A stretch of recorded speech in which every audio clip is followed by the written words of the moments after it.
guys, it's Jarek the Dragon from RDA. Got another review today. This one's of a kind of special, kind of cool, different gun out there. This is of the WE PDW. This is the open bolt model, not the closed bolt with the gas tube in it.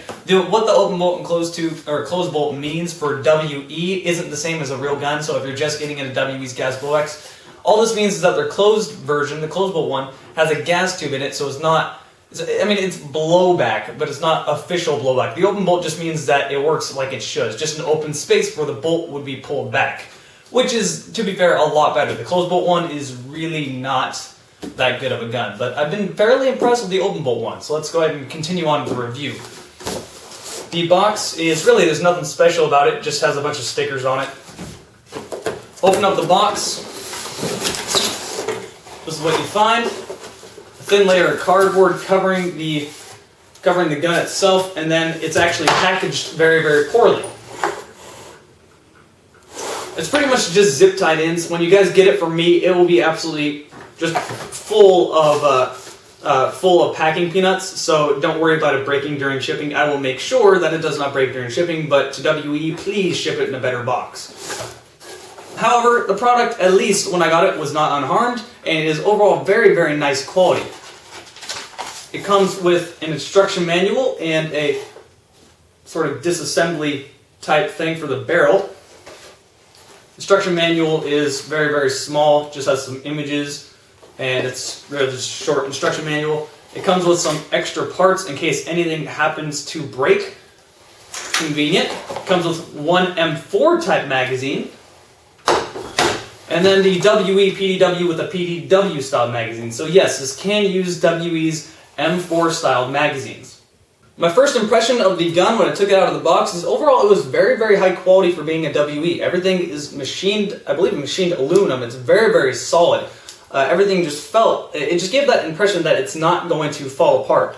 And practically, I mean 99% of this gun is metal. The only thing on this that is plastic is the grip, which is a gas version of the grip, which is hollow in the bottom and much smaller than the AAG versions, making it a lot more comfortable. Something else I noticed is that this is a gun, it's just one of those guns that you need a foregrip on it because, as you can see, my hand practically wraps all the way around it and I don't have the largest of hands. They're not small, they're not large, they're just average size, and the gun itself just needs a foregrip like this to be put on it. So the gun doesn't come with a foregrip, but I would highly recommend you go ahead and get a foregrip. Just because, a few reasons, like I said, one, it's a lot more comfortable holding it like this, and two, I actually think it kind of adds to the look and makes the gun look a little bit better. So I'll be keeping the foregrip on it for the rest of the review. Moving on with what I was saying earlier, like I said, the only thing that's plastic on this is the grip and the PDW style magazine, which, like the real PDW, the magazine itself, the external case is plastic, but the actual gas container inside of it is metal. Clicks in place very, very solidly, actually so solid that it does not have a free-falling mag, which kind of annoyed me at first, but at the same time, it is very easy to break seals by accidentally dropping magazines. I've done that quite a few times and had to fix them, or had to just get new magazines. So with the PDW mag, you have to pull it out. It's not hard to pull it out, it's just a little bit of a yoink, put it in your vest, pull another one, load it up. With the M4 style magazines, it's not exactly the same. It locks in place, but they do free fall and drop out. So if you're using the M4 mags, which chances are you will because the M4 mags are very easy to find, one, this is how it looks, and two, it does fall out of the gun if you push the mag release. Moving on, the gun is 100% ambidextrous. The charging handle is the standard M4 style charging handle, so it won't be hard for lefties or righties to do that. The bolt catch is really the only thing that's not ambidextrous. It is only on this side, but it's not very hard for left-handed users to push that. The M4, or the mag release, is like an M4, however, it is also on this side right here, which is kind of cool. Let's go ahead and swap that out for a PDW mag. The selector switch is on both sides. You can see I'm moving it for this side, or on this side. And that's all the ambidextrous parts. So everything on this gun is ambidextrous. It's very left and right-handed friendly. This gun does come with a quick detachable sling mount. You can see it right there. You just push the button down and then pull it out of the slot that it's in. It can be put here or here. Just clicks into place and then it stays there. I'll put it back in the original slot on the stock. which that is kind of cool and convenient. It comes with one of them. The gun does have a folding stock, just like a G36C. Buttons on this side, you push it, fold it over, locks in place on this knob here, and then you have a very, very short gun. The gun is already short as is, but now you have one that's even easier to use in CQB. This gun shoots about 350 feet per second, depending on how warm it is outside. That is pretty good for CQB and woodland. That depends on your CQB arena though, because I know a lot of CQB arenas are 330 feet per second, but generally CQB arenas will usually be 330 or 350. So if you have a 350 feet per second arena, this gun is available to use at the arena, the CQB arenas there. So you can see right here, I just pushed this off that. It's stuck in place pretty well. To pull it off, you just unsnap it off this piece here and then click it back there and it's lodged in place pretty well. The rate of fire on this gun is about 1,000 rounds a minute. It's just a little bit faster than their G36C. It feels very, very nice for shooting it. It has quite a bit of kick, even though the bolt is just that metal piece right there. It does give a satisfying click, but overall it does have quite a bit of recoil, so 350 feet per second and about 1,000, 1,100 rounds a minute is pretty good for this gun. The accuracy is also very, very good, even though the barrel is quite short, and there's two different models of the PDW that W makes. The longer barrel or the shorter barrel. You can swap them out and go back and forth, and this is a 14mm counterclockwise flash hider. You can place it with the regular AEG flash hiders.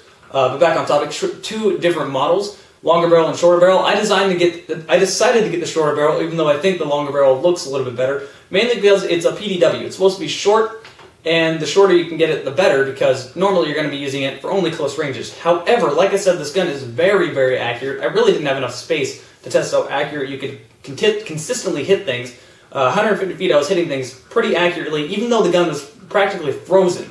So this gun is very, very accurate. If you want to take this to woodland, absolutely no shame. So woodland to CQB, very versatile gun, especially for being this small. It's a very, very compact gun, which is the point of a PDW.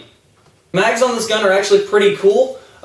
This was the same thing with any of their WE-M4 mags. There's a little switch on the top. If you push the bolt catch down and pull this switch over, it locks the bolt catch in place so that it won't catch anymore. This means you can dry fire it or do whatever you wish, so that's kind of cool. And then to take that off, you just push the switch back over and then the bolt catch will work. The gun does have a full rail, although the sights it comes with are flip-up sights, meaning when they're folded down, they won't get in the way of your red dot or optic, whatever optic you want to put on there. The original sights are actually pretty nice. They are flip-up sights. It's just a ring and back, post in front, nothing too special, but hey, that works the best for these types of guns, at least in my opinion anyway. The trigger is very responsive because it is a gas blowout, as you'd be expecting. You can see when I pull the trigger, it just clicks. There's a little bit of resistance, but it's a pretty much immediate click when you pull the trigger and then it starts shooting, so the trigger is very, very nice. The hop-up unit, much like their G36C, which I actually forgot to say this in the G36C, so I might as well tell you here, the hop-up unit is very, very easy to adjust. You just need to pull the bolt back a little bit. You don't have to pull it all the way back, but you can. Or you can just lock the bolt catch back like that. It's a wheel right in the inside, right here. And all you have to do is adjust that left and right, and it's overall very, very easy to adjust in a very effective pop-up unit. Disassembly of this gun is very, very simple. It is just like an M4, so if you've disassembled an M4, you'll be very, very used to how you do this. There's just one pin on this side that you push out. Need something, generally something, just to push it out just a little bit, because it's a little hard to do with your finger, but you can do it with your hands too. Just like that. Then you just pull it out. And it won't pull out all the way, it'll lock in place so you don't lose it, and then you simply pull the front portion down, just like so. This is a little bit easier to do if you don't have a foregrip in it, so it doesn't get in the way. There you go, it completely opens up like this. This is how you pull all the parts out right out of the top, just like so. And this is also how you clean it. If you push this front pin out, you can disassemble the upper from the lower. And also, I need to say this gun is a gun that you need to keep clean, very, very clean. It works just like an M4, so there's a rail, it runs on this side, a rail on this side, a rail on the top, and it kind of runs along the trigger grouping on the bottom. Note to self, when you pull the upper from the lower, it has to be on semi-automatic. But yes, you have to keep this gun very, very clean, so be sure to clean the gunk out of those rails and then put some silicone oil along them so the gun will continue to cycle, otherwise it'll just get stuck and stop cycling, which is what happened at the end of the chrono. So keep that in mind. Please keep this clean. If you're saying that's going to be a bad thing about this gun and that's the reason you won't buy it, please, for the sake of us, don't ever buy a real gun because you'll put everybody on the range of danger. Cleaning guns is something that you should do a lot. Reassembling the gun is as simple as closing it up, pushing the pin back in, and there you go. Alright, so I think at this point I've covered absolutely everything out of this gun. If you want to buy this gun, there's a link down below in the video information to Red Dragon Airsoft's website, or you can just go to reddragonairsoft.net. There's also a link down below in the video information to Red Dragon Airsoft's forum. You can talk to the community. So with that said, that's been Red Dragon Airsoft's review of the WE PDW.